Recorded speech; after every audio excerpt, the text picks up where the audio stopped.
This is the first blessing of Shemon Esrei. Ekel Elyon Gomel Chassidim Tovim Konei Akol Zochar Chasdei Avos Mevi Goel Libnei B'neihem Laman Shemo V'Ahava. And here we add in the sin. Zachrenu L'Chaim, remember us for life. Melech Chafetz L'Chaim, the king that desires life. Write us in the book of life, and for the sake of you, living God. This we say each of the 10 days of Tshuva. Rosh Hashana, 2 days of Rosh Hashana, the intermediate days, 7 days, and Yom Kippur. We insert this before we say Magin Avram. Remember us for life, the king who desires life. Write us in the book of life for the sake of your sake, for your sake, living God. Okay, number one. Number two, here's the next thing that we say. We say, Ata Gibor Hashem, that's the second blessing. Hashem Yapor, Mi Kamocha Al V'Rachaman, V'Al Gavuros, Umido Melech, who is like you, Melech Me'Misamachai. This is what we say 3 times a day, right? But in the 10 days of Tshuva, for the 3 blessings, we add in this, Mi Kamocha, who is like you, Ava Rachaman, merciful Father. Zocher Yitzurov, you remember your creations for life with mercy. Good? And then we add in those 2, if you forget, it's not essential. You don't have to go back. But this, if you forget, you do. You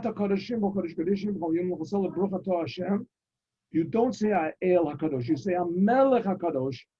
That you must say. If you don't say that, then you have to go back to the beginning of the Shemona Esrei.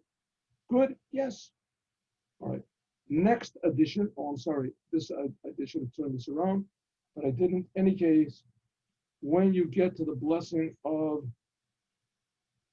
here, Hashiva Shabtain Rishona. I'm sorry. I'm going to say this the opposite. You'll have to crane your neck around a little bit. Instead of saying over here,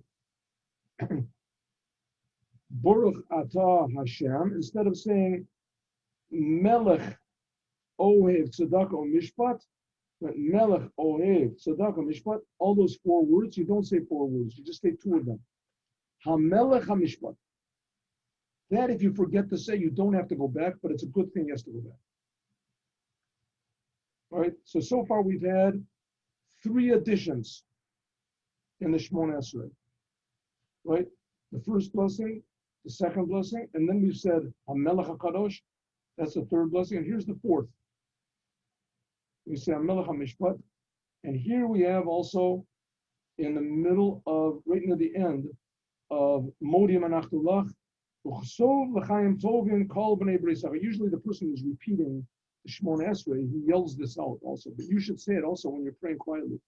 It should be written with good life, all of the people of your covenant, Kol B'nei B'rei. In other words, all the Jews. And then we have the last blessing, where we say, Sim Shalom Tov Bracha, and we add this in, right before the end of Shemona Esrei, right before Baruch Atah Hashem, we add in another thing. So this is what the 6th edition, in the book of life, blessing and peace, good income, salvation and comfort, good news,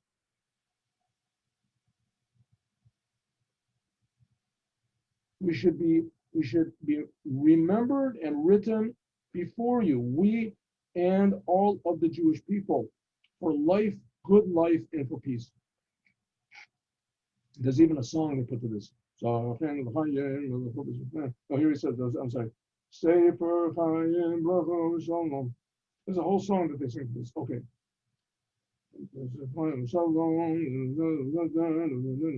And finally, in the end, we add in the last addition, which is Osei Ha Shalom. You don't say Osei Shalom bin Yeroy, you say Osei Ha Shalom.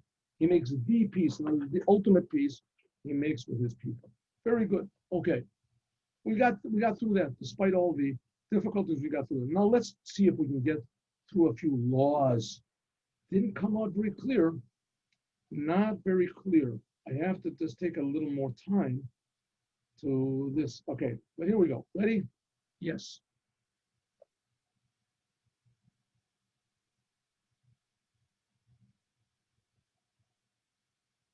So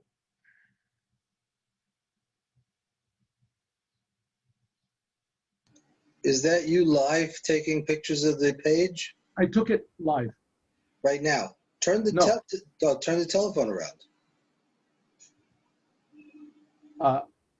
What do you mean? Yes. Well, yeah. Let me. Oh, I see. One second. Let me see if I can do this. There we go.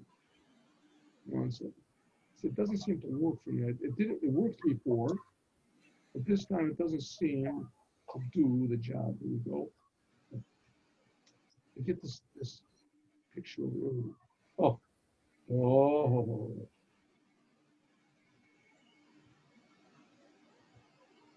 Yes. And that doesn't work. Does not.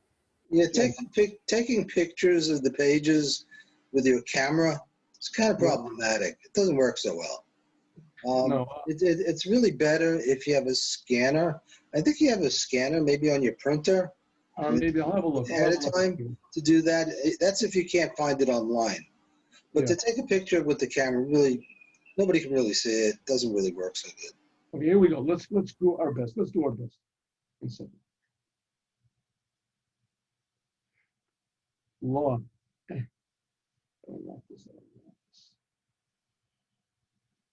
Yeah, right now you're in a mode to crop it.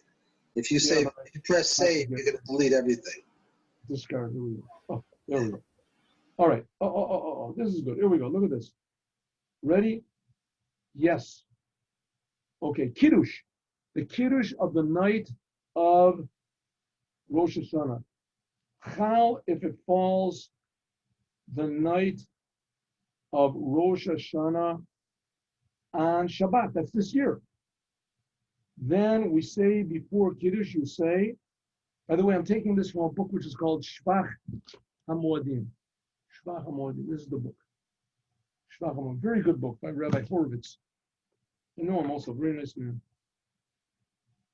If Rosh Hashanah falls on Shabbos, then we say quietly, before we say Kiddush, Shalom Aleichem Aleichem Yeshua.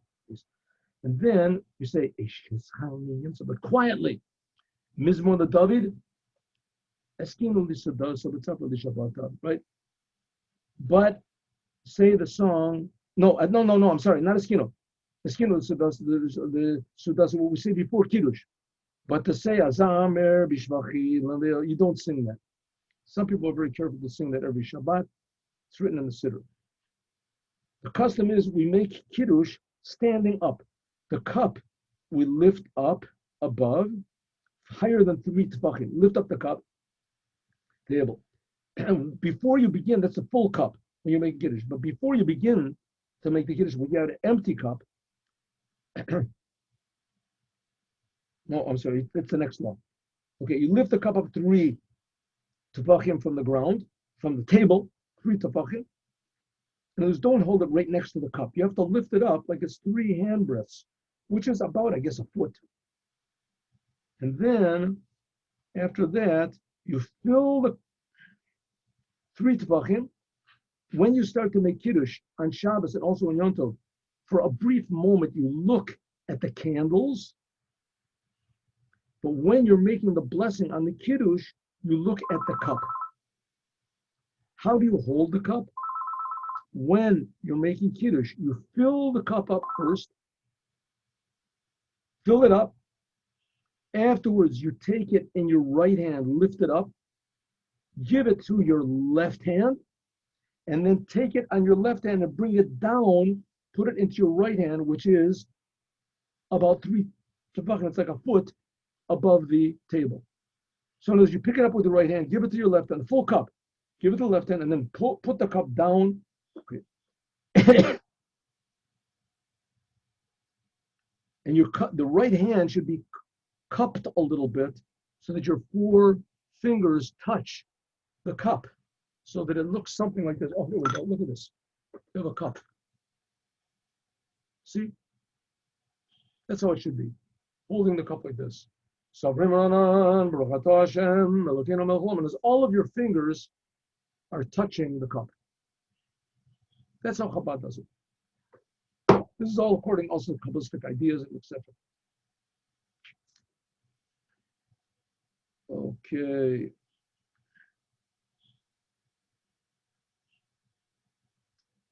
A woman who makes kiddush, we did this yesterday, but we'll do it again. A woman who makes kiddush on her own, her husband went to the Rebbe or whatever, so she has to be,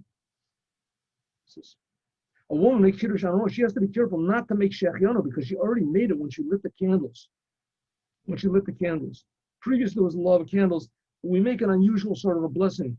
In the candles, it's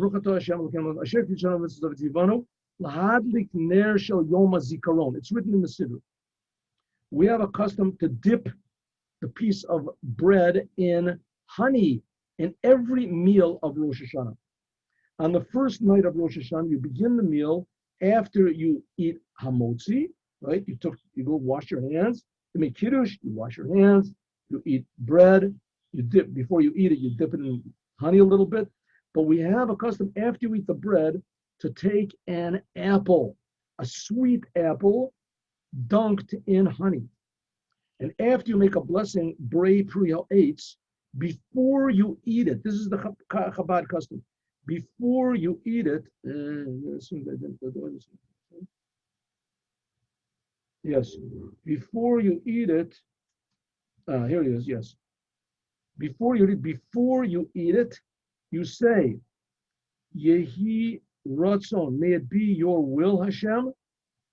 Before you, that it should be renewed a new sweet year. Don't say God's name. It should be a good, sweet year. And then you make a blessing. Right. So first you make a blessing on the apple. You dunk the apple in honey. You make a blessing on the apple. And then you say this Yehi Ratzon and eat it. And it's not considered to be a delay between the blessing and the eating, because it's part of the ritual of the night of Rosh Hashana. So it says you make Brei Priya Eitz on the apple, even though you have in front of yourself all sorts of other good fruits like dates and figs and pomegranates, and they are from the 7 types, etc. As we'll talk about, God willing, more tomorrow. I'm sorry I have to go. I have this.